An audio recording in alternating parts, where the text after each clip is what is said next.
बिस्मिल्लाहिर्रहमानिर्रहीम। और कहो अगर अल्लाह की मशीयत यही होती तो मैं ये कुरान तुम्हें कभी ना सुनाता और अल्लाह तुम्हें इसकी खबर तक ना देता। आखिर इससे पहले मैं एक उम्र तुम्हारे दरमियान गुजार चुका हूँ कि तुम अक्ल से काम नहीं लेते।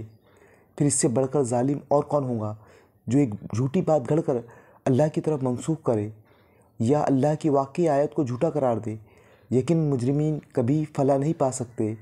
ये लोग अल्लाह के सिवा उनकी परस्तिश कर रहे हैं जो इनको ना नुकसान पहुंचा सकते हैं ना नफ़ा, और कहते ये है कि ये अल्लाह के यहाँ हमारे सिफारशी है।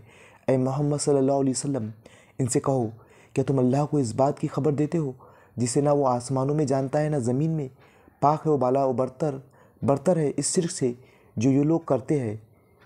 इब्तिदाअन सारे इंसान एक ही उम्मत थे, बाद में उन्होंने मुख्तलिफ अकीदे और मसलक बना लिए, और अगर तेरे रब की तरफ से पहले ही एक बात तय न कर ली गई होती तो जिस चीज़ से वो बाहम इख्तिलाफ़ कर रहे हैं इसका फ़ैसला कर दिया जाता।